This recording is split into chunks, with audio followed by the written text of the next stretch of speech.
Boa noite a todos. Esse é o podcast Eu a Black.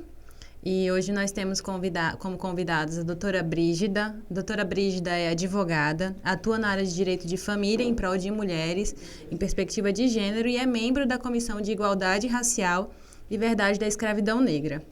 Bem-vinda, doutora Brígida. Nossa convidada também hoje é a doutora Rosângela Hilário. Ela é pós-doutorada em estudos sobre as máximas simplificadoras na formação docente.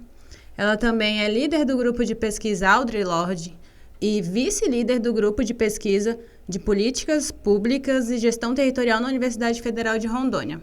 Sua atuação é principalmente na área temática de interseccionalidade, educação e direitos humanos. Bem-vinda, doutora Rosângela Hilário. Um privilégio estar aqui com vocês. Muito obrigada. O tema do nosso podcast é voltado a conteúdos da Comissão de Igualdade Racial e nós também pretendemos com este podcast o aperfeiçoamento da cultura e da boa aplicação das leis. O assunto do nosso primeiro episódio é a solidão da mulher negra, uma análise do caso Nego do Borel e Natália, do Big Brother Brasil 2022. Esse episódio vai ser veiculado no Dia da Mulher e a gente trouxe uma pauta sobre a mulher negra, pauta essa muito importante, que trata sobre a solidão da mulher negra. Peço desde já que todos sigam as páginas da Caaro no Instagram e se inscrevam no canal no YouTube, bem como também sigam o Spotify da Caaro. Nosso tópico 1 é sobre o caso Nego do Borel. Eu vou fazer uma pequena exposição do caso para inteirar vocês sobre o assunto. O caso Nego do Borel tem início com um escândalo envolvendo o cantor e a ex-noiva, uma mulher branca, no início do ano de 2021. A mesma veio a público alegando ter sido estuprada, dopada e agredida pelo cantor e que no imóvel do mesmo haveriam armas e grande quantidade de dinheiro em espécie.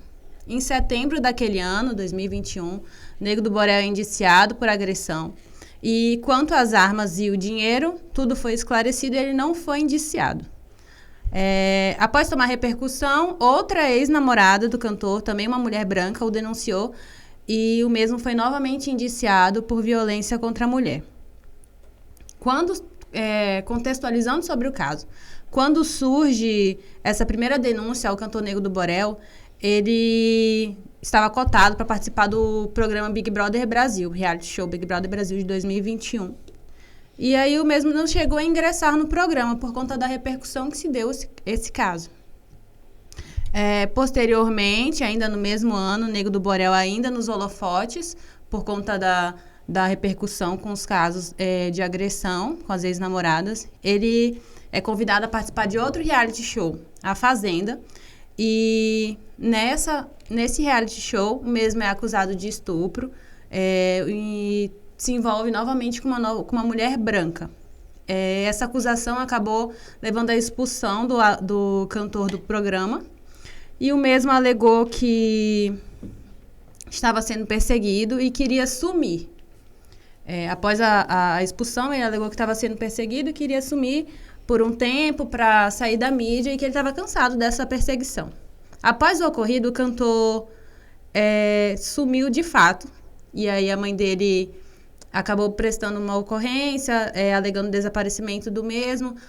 Familiares e pessoas próximas alegavam que ele tinha mandado mensagem em tom de despedida. A polícia foi mobilizada e o cantor foi encontrado na cidade do Rio de Janeiro em um motel. Esse caso a gente trouxe para levantar a questão dos relacionamentos amorosos interraciais, da palmitagem e do cancelamento que aconteceu com o cantor Nego do Borel. Os desdobramentos desses casos que aconteceu em virtude de relacionamentos interraciais acabaram levando com o desaparecimento do cantor, com o afastamento dele da mídia, com o cancelamento e aí, por fim, esse desaparecimento dele que depois ele foi encontrado num motel. Bom, passo a palavra às convidadas. E aí, a temática é relacionamentos interraciais. O que vocês têm a dizer? Só vamos antes deixar claro, né, que a gente não está falando da violência que ele cometeu, nem dos crimes que pode ser de estupro, né? A gente não vai entrar nesse assunto. Não. Né? Então, Nego do Borel. Primeiro, é um cara preto, né? Retinto. Isso. Mas só que ele vive numa elite da alta burguesia. Então, eu acho que aí já é legal a gente tratar da palmitagem, né? Porque esses relacionamentos que ele teve, sempre com mulheres brancas, né? Sim. E, ao mesmo tempo que estava tendo o caso do Nego do Borel, também estava tendo o caso acho que era da Mariana, com um cara que estuprou ela. Mariana Ferri. Isso, com um cara que estuprou Um ela. homem branco. Branco, rico, que até hoje eu nem sei o nome dele. Na verdade, foi veiculado na mídia quem seria ele, mas não tomou a repercussão que tomou. Não houve toda a retaliação que houve com o Nego do Borel. Pelo contrário, a identidade dele continua preservada, ele continua trabalhando com o que for que trabalha. Então, assim, daí a gente já vê uma grande distinção do Nego do Borel, por ser um cara preto, e de caras brancos que cometem crimes adoidados e não são falados como a repercussão que está tendo do Nego do Borel, né? Isso sem contar o cancelamento dele antes mesmo de entrar no Big Brother. Sim, Que ele não chegou a ingressar no retirado, programa. Né? Não chegou a ingressar no programa. Eu penso que são muitos atravessamentos nesse caso especificamente, né? A gente tem que entender que o Nego do Borel, além de ser um homem preto e retinto, ele é um cara favelado, né? Então a elite já tem com ele uma relação que é uma relação assimétrica. Não aceita ele. Venha, entra aqui em casa. A gente tem que ver também que a relação dele com a família da moça nunca foi essas coisas todas, não. Sempre muito né? conturbada. Sempre muito conturbada. Conturbada por quê? Porque o pai da moça não acreditava que ele, um rapaz que, segundo o pai da moça, não tinha habilidade nenhuma, tinha grana. Ele achava que quem sustentava o rapaz, o Nego do Borel, era a menina, que eu não sei nem o nome dela, enfim. Duda Reis. Essa moça aí. A gente tem que entender que o homem negro, ele sofre uma série de violências do momento que ele nasce, o homem e a mulher, de maneiras distintas. O homem, além da violência pelo racismo estrutural, é a violência pela violência mesmo, pelo simples fato da existência dele incomodar. Né? Aquela coisa de você ser perseguido no supermercado, de você não ter aceito o seu cabelo, de ser desacatado porque você existe. Você é desacatado porque você existe. Tem cara de bandido. Não, o fato de você ser preto já diz que você tem cara de bandido. E aí, quando ele tem uma ascensão social, ele quer se afastar de tudo isso. Porque é aquilo que a gente falava um pouquinho antes, né? Que a gente fez aqui um esquenta, que foi uma delícia. Nós, gente preta, né? Nós, mulheres pretas, homens pretos, enfim, crianças pretas, sobretudo, nós somos ensinados a nos odiar, a odiar tudo que pareça conosco. Nosso cabelo, nossa pele, nossa boca. Agora as mulheres brancas estão querendo botar bocão também, pernão, aquela coisa toda. Mas quando eu tinha, sei lá, 15 anos e os dinossauros andavam na Terra ainda, eu tinha raiva de tudo isso, né? Porque não era isso que era considerado bonito. Não era a minha beleza que estava na televisão, nas novelas, nas revistas de moda. Não era isso. Então, a gente tem que entender como é que funciona no inconsciente de um homem feito Nego do Borel. Para ser aceito no espaço onde ele está, ele não pode levar uma pretinha da favela. Por mais que ele goste dela, tá? Porque eu até Será acho que por isso a palmitagem? Com certeza. Eu entendo as relações interraciais como uma forma do homem preto se afirmar na sociedade. Se autoafirmar. É uma relação de posse. Eu tenho uma branca para mim, entendeu? Eu tenho uma mulher branca do meu lado. E o contrário da mulher com um cara branco? O termo palmitagem, ele está diretamente relacionado com relações interraciais do homem preto. Porque o relacionamento de homens pretos com homens brancos com mulheres pretas, que é o caso da Natália, eles tendem a preterir a mulher preta. É um relacionamento muito mais baseado na questão do sexo, É muito do mais tesão. carnal, sexual, do que, de fato, social. Exatamente. De Não é um assumir. relacionamento... É um relacionamento das sombras, né? Na Não é um verdade, relacionamento eu já da luz do escutei, sol. Brígida, você é tão linda, mas você não serve pra casar. É melhor uma branquinha. Com certeza. Eu nunca escutei isso, não, porque ninguém teve essa coragem que ia dar uma bifa. Mas assim, os sinais, né? Você é amiga de todo mundo, você é a pessoa que todo mundo ama, mas ninguém quer namorar. Ninguém vai te assumir. Não. Pô, como assim? Como é que eu vou chegar com uma... E eu ainda tenho mais um agravante. Além de ser preta, eu sou muito alta, eu tenho quase 1,80 m de altura, e eu sou gorda. Como é que eu vou chegar na casa da minha mãe com uma mulher preta, de cabelo duro e gorda? Não vou. Então é assim, o homem preto especificamente, para ele, a mulher branca é um símbolo de status. Os nossos grandes intelectuais, eu olho pro Kabengele Munanga e fico olhando pra cara. Ele tá falando. Tanto que assim, quando eu tô em algum lugar que ele tá também, ele foi meu professor de antropologia. Ele não olha pra mim como eu estou olhando pra vocês agora. Ele fica olhando assim, sabe? Porque assim, Kabengele, Milton Santos, todos casados com mulheres brancas, europeias, francesas, etc. e tal. Então, o que isso significa? Significa que eles também tem essa questão que eu acho que é o inconsciente. Tá aqui, ó. É o inconsciente. É inconsciente. Eu preciso mostrar que eu cheguei. Os meus irmãos, eu tenho 2 irmãos. Nenhum deles casado com mulher negra. Os 2 casados com mulheres brancas, louras. Né? Então, eu costumava brincar... Meu pai, que era um cara muito legal, ele costumava brincar dizendo assim, que o homem... Meu pai casou com uma mulher negra, que não gosta de ser negra, inclusive. Minha mãe. Meu pai dizia assim, o cara, quando ele chega preto, né? Chega num determinado status, ele tem que ter um carro grande, um relógio grande e uma loira gostosa do lado dele para dizer, gente, eu venci. Venci Aqui, na vida. Venci na Tô vida. bem, Tô bem. Então, assim, isso tem a ver com a autoimagem que é construída das pessoas pretas, né? Que são pessoas pobres, que são feias, que são isso, que são aquilo.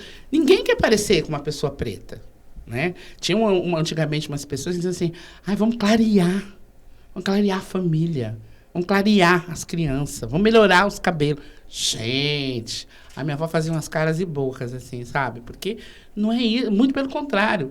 A própria legislação brasileira, e aí vocês são advogados, sabem disso, ela teve uma legislação específica que foi feita, se eu não me engano, na época do Washington, alguma coisa, o presidente, que ele dizia assim, em 100 anos, não vamos mais ter preto no Brasil. Que era justamente no intuito de embranquecer o povo brasileiro. Né? Se a gente for pensar, por exemplo, a lei de terras, primeiro tem a lei que sai logo depois da Áurea, que diz que as pessoas pretas não podem ir para a escola. Então, você tira o direito da pessoa de conhecer sua memória, sua história, se entender dentro de um determinado contexto. Não pode ter terra. Não pode ir para a escola, não pode ter terra, não tem trabalho. Né? Não está em lugar nenhum. E ainda que são criadas leis para terminar com a sua fé, com a sua arte, com o seu esporte. Quem é que quer parecer com a gente preta? Então, quando o Nego do Borel escolhe mulheres brancas para se relacionar, ele está mandando um recado muito evidenciado. Eu venci. E é triste, porque é inconsciente, né? É inconsciente. É inconsciente.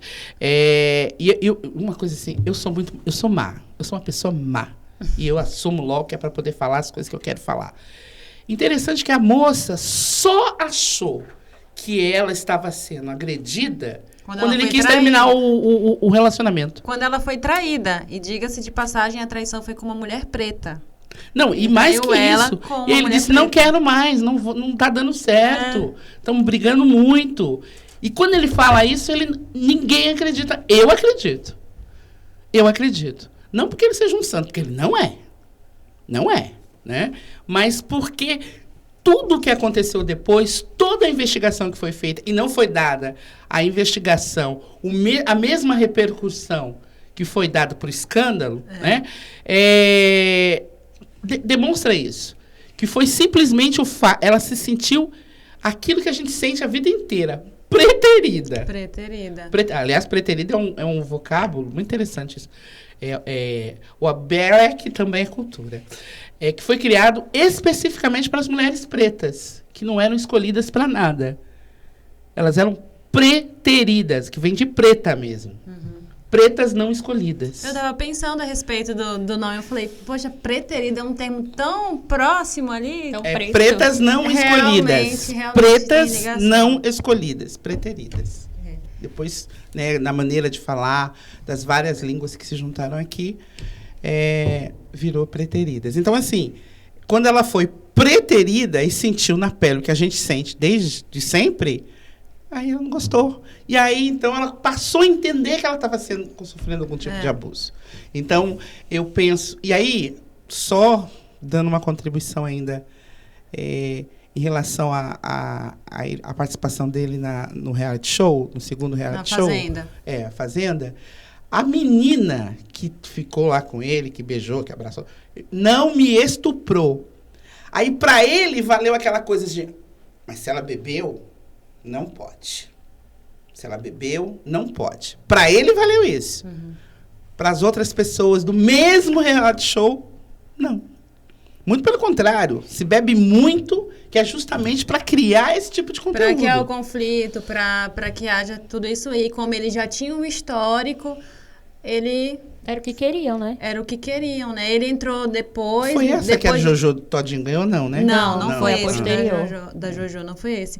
E é interessante que eu entendo que a repercussão que tomou o caso do Nego do Borel é muito da sociedade se compadecer ou ser resiliente com a dor, de se questionar como pode um homem preto preterir uma mulher branca, Sim. trair uma mulher branca, tratar mal uma mulher branca. O privilégio que ele tinha na mão de estar com uma mulher branca, bem abastada, entre outros fatores que fazem com que ela esteja em ascensão e todo homem queira. Como assim ele não quis ela, né? Eu entendo que toda a comoção é nesse sentido. Porque outros casos que tiveram de traição entre os famosos que foram noticiados não tiveram essa repercussão, não tiveram esse cancelamento. E novamente, trazer o que a doutora Rosângela falou. Não foi dada a visibilidade, a notícia, como foi dada quando a denúncia partiu da mulher.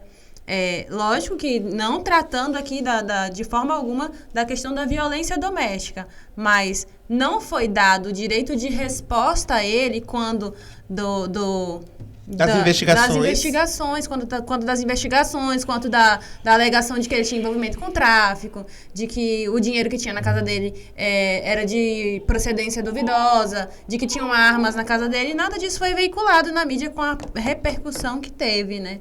Lógico que a gente sabe que o brasileiro gosta de uma fofoca e que algumas coisas não interessam mesmo e não tomam repercussão. Mas será que de fato não tomou repercussão porque era um homem que realmente eles queriam que fosse ele rechaçado, retalhado? Eu entendo que é o preço que se paga por palmitar. É isso. Eu penso que as próximas gerações... Eu tenho visto esse movimento ainda de uma maneira muito... né? A Lélia Gonzalez, em 1980 e pouco, fez um movimento muito legal, inclusive nas mídias que tinham então, né? Jornal, rádio, etc. e tal, que chamava Beije Sua Preta em Praça Pública. A favor, né, de que o homem preto assumisse relacionamentos... Em que ano foi isso? 1981, 82, não me lembro exatamente. Não, mas se é impactante em 2022... Maravilhoso! E o que aconteceu? Por que ela fez esse movimento? Justamente por causa disso, né? Por essa coisa da mulher preta ser o tempo inteiro colocada em segundo plano. Então, assim, os homens brancos, óbvio, preferem as mulheres brancas, os homens pretos também, e as mulheres pretas vão ficando, né? E se você... vou contar uma historinha breve para vocês entenderem o que é a solidão da mulher negra, né? Eu tive uma professora no curso de jornalismo, de sociologia, chamada Teresa Santos. Uma das intelectuais mais brilhantes que eu já vi na minha vida. E ela me achava muito inteligente, né? A gente tinha altos diálogos, era muito legal. E aí um dia ela me chamou e me disse assim, Rosângela, eu quero dizer 2 coisas para você e aí depois você pensa se você quer continuar nessa carreira acadêmica. Eu falei, claro, professora, achei que já peguei meu caderninho para fazer anotações, né? Ela disse, primeiro, para cada ano que você estudar, vão diminuir em 10% as chances de você chegar no final da sua vida com um companheiro. Aí eu fiz a conta, naquele momento eu já estava em débito. Que eu agora, já tinha estudado pós-doc, muito, né? Agora ela pós-doc já passou. E aí ela falou, e a segunda coisa, a gente fica muito seletiva. E aí você olha e fala, eu não mereço passar por isso. E é exatamente isso. Sabe, você fica muito seletiva, impaciente, você começa a gostar. E é um movimento que eu tenho visto os meninos pretos fazerem.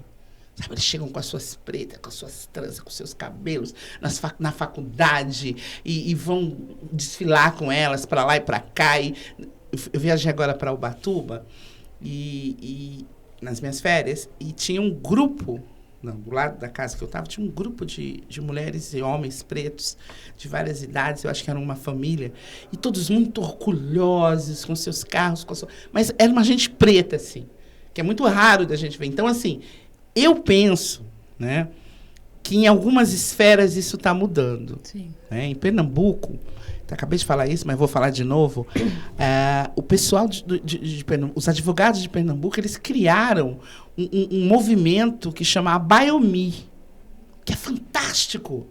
E assim, você olha assim, aqueles monte de menino preto com as suas meninas pretas, que vão para cá, que vão fazer concurso, que se ajudam, que se apoiam, que é um movimento que a gente está fazendo, né, de aquilombar, que é o que a gente está fazendo aqui agora, Sim. que a gente fez lá no comecinho, né, que, não, nem parece preto. Como não, minha senhora? Eu sou preta, né? Então, essas coisas estão acontecendo. Então, eu acredito, e tenho trabalhado muito para isso, que daqui a uns anos, casos como o do Negro de Borel vão virar um escândalo. Sabe aquela coisa de aparecer no jornal, onde já se viu? Sabe o que nós fizemos lá com o George Floyd, lá em 2020?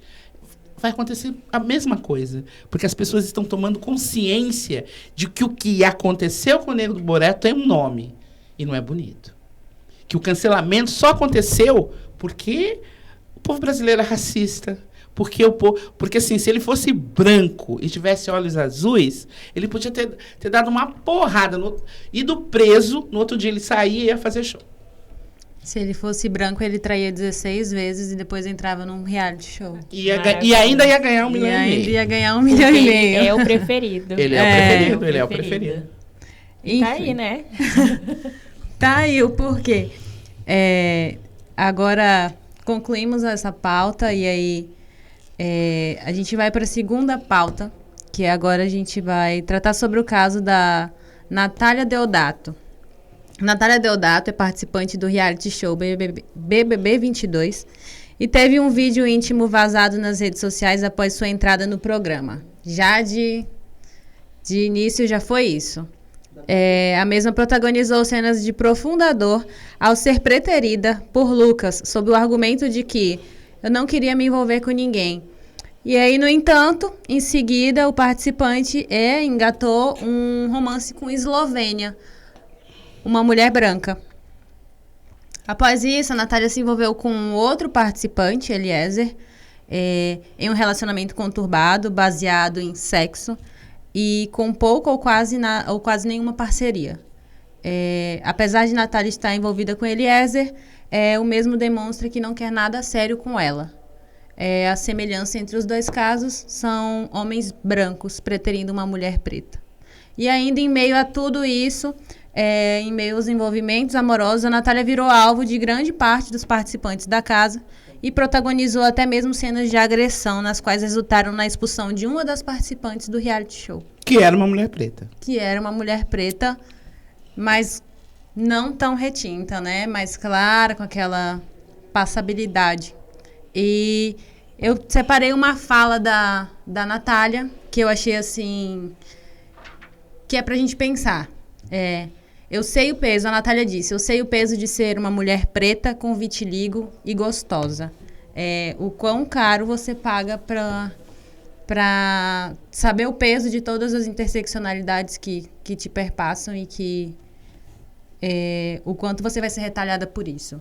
Os pontos focais da análise do caso da Natália Deodato são relacionamentos interraciais, solidão da mulher preta e o empoderamento. Quanto aos relacionamentos amorosos interraciais entre a Natália com o Lucas, ela sendo preterida pela Eslovênia, e com o Eliezer, que tinha um relacionamento também com a Maria, mas a Maria foi expulsa. E agora ele passa a preterir a Natália, sem se envolver com outras mulheres, só por preterir mesmo. O rapazinho lá, o Lucas, né? O primeiro. Ele não mentiu, ele não queria envolvimento com mulher preta. Ele só não concluiu a frase. O raciocínio não concluiu. Né? Ele não teve a Se coragem tivesse esperado para fazer um pouquinho isso. mais. Ele não teve coragem. Faltou diálogo. Esse BBB, eu não assisto não, mas eu leio tudo no Instagram. Eu também. Aquela coisa do Instagram. O Instagram é maravilhoso por causa disso, né? Pelo que eu estou entendendo, esse BBB resolveu escancarar o racismo estrutural, né? Sim. Parece-me que ontem ou antes de ontem, alguém chamou Douglas de não quero isto aqui perto de mim, como se ele fosse um objeto, como se ele não fosse um ser humano, né? Já teve gente imitando macaco, já teve de tudo. Então, esse menino aí, esse garoto, que aliás é feio, hein? Gente do céu. Ele só tem um privilégio na vida, que é ter nascido branco. Sabe aquela coisa? Tem gente que pensa que é bonito só porque tem olho claro? É ele. Porque ele é pra mim, né? Ele é muito feio, mas eu gosto de negrão. Adoro, gente do céu. Aliás, o presidente de vocês, hein? Vamos combinar. Então, bem de presidente. Agora, voltando aqui efetivamente para o caso da Natália. A Natália é a típica menina, né? Que está num espaço com muita gente branca. Ela sabe que ela é bonita, mas ela não se lê como uma mulher bonita diante daquele grupo social que está ali junto com ela, né? Então, ela vai fazer qualquer coisa para ser aceita. Qualquer coisa. Porque naquele momento em que esse chato aí, que eu já não quero nem falar o nome dele, que é para não dar ibope para ele, ele está com ela, tendo uma relação sexual, ela está recebendo atenção. Volta no caso anterior, né? De ter que se firmar com um branco para poder ser aceito. Exatamente. E por meio do que ela tiver à mão. É aquilo que a gente estava discutindo sobre as antagonistas da literatura brasileira. Então, assim, para receber um pouco de atenção, às vezes as mulheres se submetem a coisas que eu falo, como é que pode, meu Deus do céu? E a Natália ali, ela está se hipersexualizando, ela está se anulando, mas existem mulheres pretas que apanham. Sim. Existem mulheres pretas que têm que trabalhar para que os seus maridos fiquem bem. Existem mulheres pretas que o marido diz, não vou sair com você porque você é feia. E você deve dar graças a Deus porque eu casei com você. E aí ela vira e diz assim, meu Deus, mas se eu deixar esse cara aí, será que alguém vai querer ficar comigo? E a sua autoestima, que já não é construída numa perspectiva boa, vai piorando. Não tem, né? Não Fica tem. sem autoestima. Não, você vai dizendo, não, eu mereço isso. Né? Você vai se odiando. Tem o caso de uma menininha na escola. A gente faz um trabalho muito legal na escola, nesse processo de empoderamento de menina preta. Porque depois que você tem uma certa idade, você até consegue. Mas se você começar quando elas são bem pequenas, elas vão crescendo com aquela coisa assim, uma altivez, um negócio assim. Porque uma criança preta altiva, gente... É maravilhoso. Eu tenho uma neta que ela é fantástica. Sabe? Ela diz assim... Esses dias ela estava de umas tranças super diferentes. Eu falei, nossa, que maravilhosa. Ela falou, eu sou maravilhosa. As tranças só me deixam mais bonita do que eu já... Então, esse tipo de coisa, eu acho incrível. E aí tem uma escola que a gente acompanha, o Audre Lorde. A gente tem uma escola de ensino fundamental e uma escola de ensino médio. As duas pontas, né? E aí, nós fizemos um trabalho para explicar sobre Teresa de Benguela. Porque a Teresa de Benguela é um exemplo para todas as mulheres pretas. Porque o Quilombo de Quariterê, ele só vai ficar importante e famoso e conhecido depois que o Zé Piolho morre, que é o marido da Teresa. Sim. Aí ela assume, e ela assume com postura de estadista mesmo. Sim. E o Quilombo de Quariterê só não é mais importante, assim, conhecido, do que o Quilombo de Palmares, porque era uma mulher. Quem faz a história são os homens, você sabe, né? E brancos. E uma mulher preta. Como assim uma mulher preta vai ter todo esse destaque? E aí a Teresa fez o seguinte. Ela investiu na primeira escola de ensino fundamental do Brasil. Não estava na colônia, estava aqui. Aqui no Vale do Guaporé, ali no Mato Grosso. Acho que é Vila Bela da Vila Santíssima Bela, Trindade. isso. Vila Bela da Santíssima Trindade. Estava ali a primeira escola. Porque ela dizia assim, as crianças precisam aprender com os mais velhos por que elas estão aqui, o que elas têm que fazer para sair daqui com altivez, e para onde elas têm como é que elas têm que construir uma sociedade em que todas as pessoas caiam. Por que a gente está falando disso quando a gente está falando da Natália? Porque a Natália não teve acesso a isso. Ela não sabe de onde ela veio, por que ela está nessa situação e o que ela precisa fazer para sair dessa situação. E isso se faz com educação. Voltando à escola, nós fizemos um trabalho sobre a Teresa de Benguela, sobre a rainha Teresa de Benguela, e as crianças construíram nuvens de palavra. Na formatura dela, palavras, foi incrível, foi maravilhoso, foi um trabalho que toda vez que eu nem ia lá mais, porque eu ia lá e chorava que nem uma louca, eu sou dessas, né?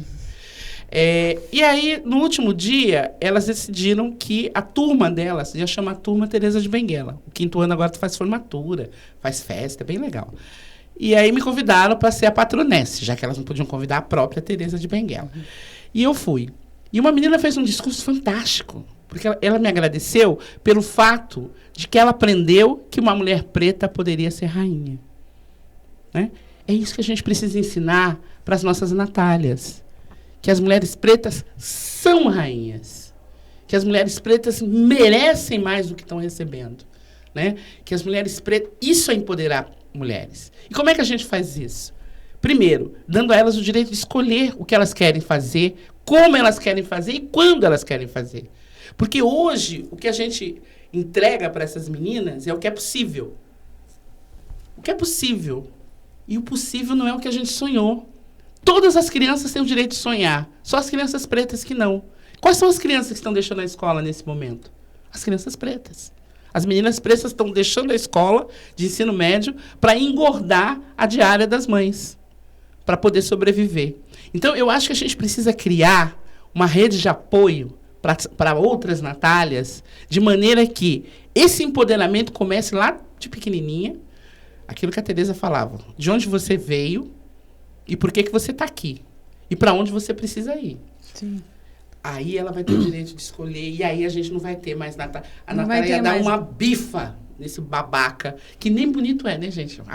Aliás, só botaram homem esse ano, esse Big ano. Brother, só tem homem feio, homem branco. Não, porque Paulo aquele André, PA, que é palmiteiro. palmiteiro. Não, palmiteiro é Vocês não sobre gostam do isso. Arthur, não? Bonito, Arthur, é onde? Amiga, se tu falar 3 vezes, ele aparece aqui e fica com a gente. Ele é bem... Ei, só uma curiosidade. Vocês acreditam que em toda a minha infância e adolescência também, eu nunca ganhei uma Barbie? Porque minha avó falava, minha avó é uma mulher preta também, mas ela é preconceituosa. Ela falava que por eu ser preta, eu não podia ter Barbie, só Suzy, que é morena. Pois eu tinha uma coleção de bonecas pretas lindas que a minha avó me deu. Uma mais bonita do que a outra. A minha avó, ela encomendava das pessoas que iam viajar, que quando voltassem, trouxessem boneca preta para mim. Então, a minha avó dizia assim, não admita que ninguém fale do seu cabelo, que ninguém fale que você você é linda, você é uma rainha. Eu não tive Isso é essa maravilhoso. voz na minha família. Pelo contrário. Sim. Brígida, você não é tão preta, não. Mas... Gente, você ficou... Olha, isso vai te traumatizar. Sim. Portanto, que para eu poder crescer minha voz e dizer, não, eu sou preta, sim, eu tive que sofrer antes. Não foi um processo desde pequena, não, eu sou preta. Não. Eu só era preta quando era conveniente à minha família. Minha família é mais clara. Então, assim, é complicado. É difícil e doloroso. É muito doloroso, sabe? Porque essas meninas sofrem. Você sabe o que é você não ser... Porque quando você é criança, você quer ser escolhida para brincar. Você quer ser chamada para os aniversários. Você não é escolhida para dançar com ninguém na festa na junina. Na festinha junina. Nenhuma você nunca festinha. é a noiva da festa junina. Nunca. Nunca seria Eu escrevi um texto noiva. sobre isso. Eu falei, gente... Aí quando eu fiz essa pergunta aqui, para as professoras, elas ficaram tudo assim, ó. Porque quem escolhe a noiva é a professora. É a professora. Tá? É a professora. Mas isso tá aqui dentro da cabeça, tá internalizado, é estrutural mesmo. Nas escolas, o racismo é naturalizado. Porque eu fico É coisa pensando, de criança, sabe porque essa coisa? eu fico pensando, a minha avó é preta. Sim. E ela não se orgulha disso. Pelo contrário, a bichinha com 83 anos, fazer 84 agora, até hoje alisando o cabelo, Ah, Deus me livre. pintando o Meu cabelo. Mas se for pensar, imaginem as coisas que ela sofreu também. Sim. Pra ela estar tentando repassar isso pra mim, pros netos dela. Então, assim, é algo muito estrutural, muito na cabeça de todos, que chega a ser um horror. É triste. Pra chegar gente idiota hoje em dia falar que não existe preconceito nem racismo, não. É aquela coisa, sabe?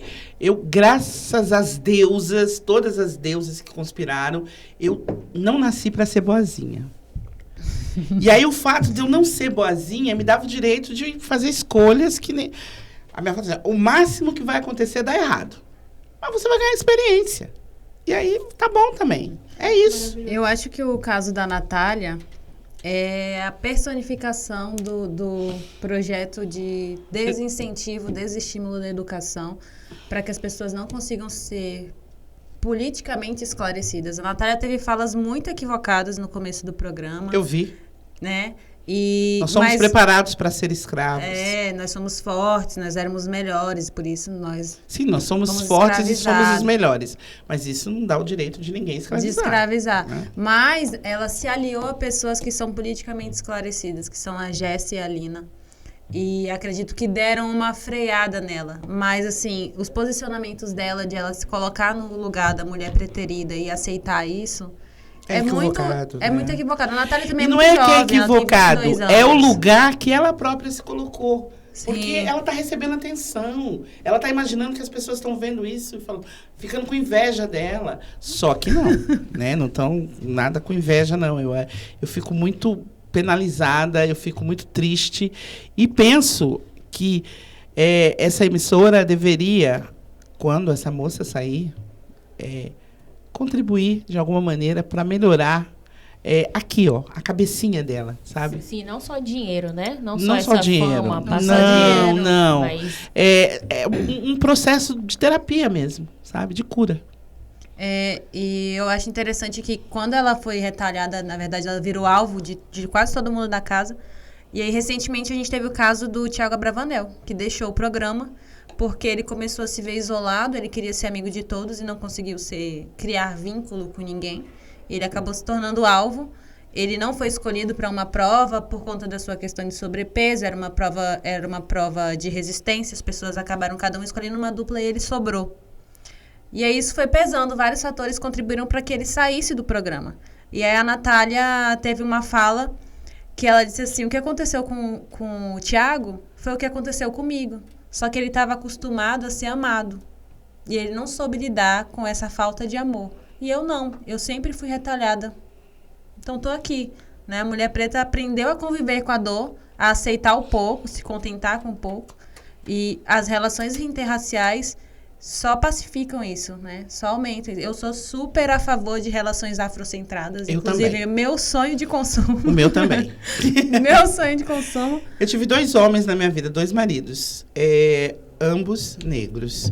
Porque é uma posição política. Sim. É uma posição política. Sim. Eu vou te mandar uns textos muito legais, inclusive esse, Beije Sua Preta em Praça Pública. Vou te mandar. É muito legal, sabe? Eu acho que é isso que a gente tem que fazer. E vocês têm um papel muito importante, sabe? Que é efetivamente ir para a rua debater.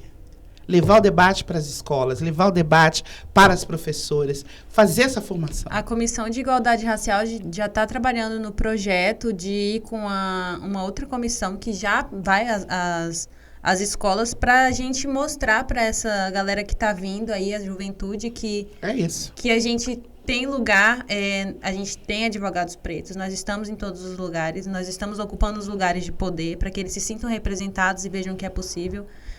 Com a volta às aulas, a gente vai dar início a esses projetos, mas que são muito importantes quando a gente se vê representado. Quando eu entro numa universidade, eu vejo a doutora Rosângela lá.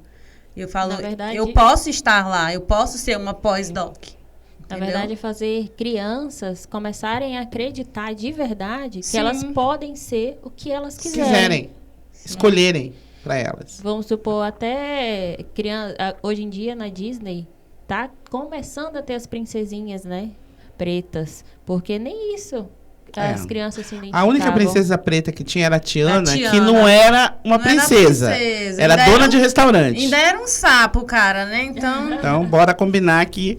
não era das melhores princesas. Mas nós assim. estamos falando do Walt Disney, né? Nós estamos falando de um cara que se assumia racista, machista e tudo isso. Então, não era para se esperar grande coisa dele, não. Sim. Né?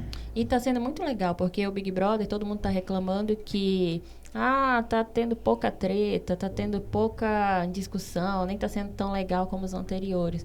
Mas a gente conversando aqui, a gente vê que tá vindo uma temática Sim. necessária, que deve ser abordada. E que eu acho que o mais legal é que não só a gente, mulheres pretas, devemos nos sentir ofendidas. Eu acho que a gente tem que chegar e dar uma chacoalhada nos caras brancos, nas mulheres brancas. Sabe como é que se faz sentir isso, Um processo Brígida? de sororidade, né? Não, dororidade. Dororidade. Dororidade é um sentimento que só mulher preta sabe. É um livro, inclusive, da Vilma Piedade, onde ela explica o conceito. É a dor de ser preterida, é a dor de ter os seus filhos mortos pela polícia de bala perdida, pela fome, é a dor de não ter afeto no final da sua vida, é a dor. Sim. Então, o sentimento que nos une é a dororidade. E eu acho que essa dororidade tem que nos levar a um aquilombamento para a gente fazer uma rede de proteção. Pelo menos entre as mulheres. Sim. Porque quem segura esse país são as mulheres pretas. Em todas as funções que você pode imaginar. Porque, assim, ainda que a gente seja uma só, a gente está lá... Como a Kiara. Ela é uma. Mas ela está lá gritando, esperneando, né? E ela está fazendo uma revolução lá em Pernambuco, né? Aqui, da maneira que eu estou podendo, Gente, o Audre Lorde, quero contar isso para vocês em primeiríssima mão. O Audre Lorde tem 5 mestrandos nesse momento que entraram esse ano. Quer dizer, a gente começou a estudar tem 5 anos e a gente tem todo esse ganho. A gente já tem um doutor no grupo de pesquisa que começou com a gente e agora é doutor. Então, essas coisas é que vão... Só que eu falo para eles, vocês têm que ficar juntos. Vocês têm que se proteger. Vocês têm que carregar o outro. Sim. Um junto com o outro. Nós fizemos livros juntos, nós escrevemos artigos juntos, fazemos eventos juntos, porque essa visibilidade... A pessoa fala... Quando a gente chega no grupão assim, fala, nossa, né? Nós fizemos um evento aqui que os meninos da Faculdade Católica ficaram 10 minutos de pé aplaudindo o grupo de pesquisa ativista Audre Lorde. Então, assim, e as coisas que a gente foi apresentando, enfim, era eu que estava falando lá, mas eu estava falando a partir de uma experiência que eu tenho com eles. Então, isso nós precisamos fazer. A gente precisa se juntar para poder fortalecer esse processo de resistência. Porque se a gente correr cada um para um lado e fizer alianças com pessoas que querem nos exterminar, ou que querem um de nós lá para dizer, tá vendo? Se esforçar um pouquinho, chega. Isso não resolve. É a gente se juntar para efetivamente fortalecer as nossas pautas e que não tenha mais Natália tendo que se submeter para receber carinho. Sim. Alguma contribuição a mais? Eu tô pensativa com tudo que a doutora Sim, a doutora Rosângela é uma enciclopédia ambulante, pra gente chegar em casa e ficar pensando aqui. Eu só queria falar sobre uma publicação que eu vi a respeito do caso da Natália com o Lucas, que dizia da seguinte forma, que se a Natália estivesse aqui fora, o Lucas não teria parado de ficar com ela para ficar com a Eslovênia. O Lucas assumiria a Eslovênia e ficaria nos offs. Exatamente. Com a Natália. Nas sombras, né? Sim. Eu só quero fazer uma contribuição. Eu penso que para mudar, né, para ir erradicando o racismo estrutural, a gente tem que ter pautas sociais, né?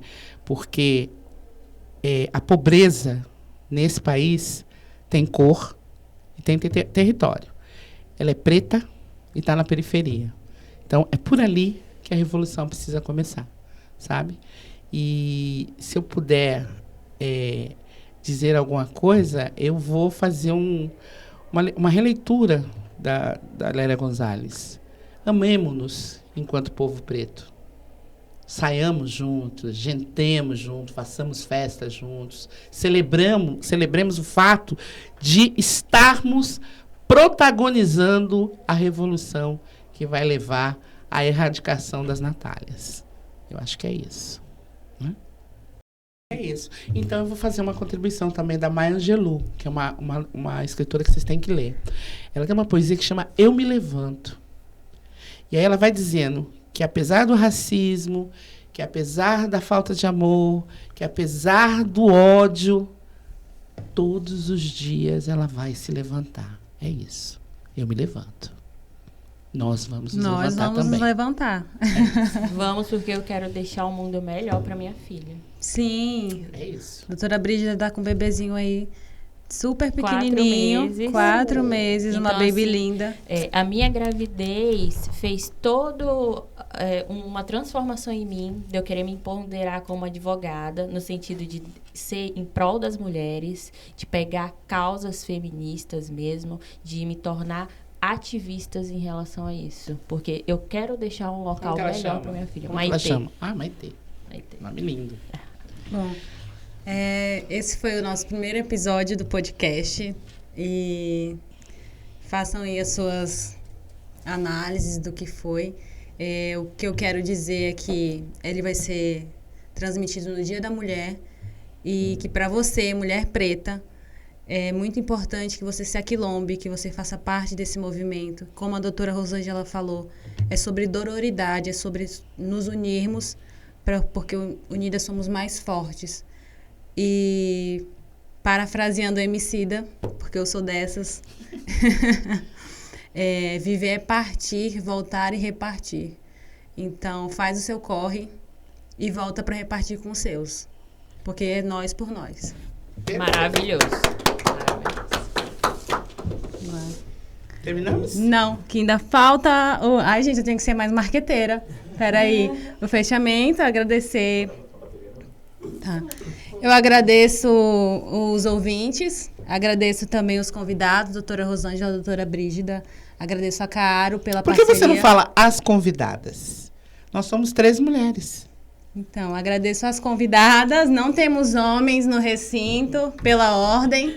Agradeço as convidadas, doutora Rosângela, doutora Brígida, foi um prazer estar na presença de vocês. E agradeço a Caro por ceder o espaço, pela parceria com a Comissão de Igualdade Racial e pela verdade da escravidão negra. E peço a todos que sigam as páginas da Caro, sigam o Instagram da Caro, se inscrevam no canal da Caro no YouTube e sigam a Caro no Spotify para que vocês possam ver as próximas edições do podcast. A gente está preparando coisas muito legais e quem quiser contribuir, vai lá, comenta, chama a gente nas redes sociais que a gente está aberta a novas pautas.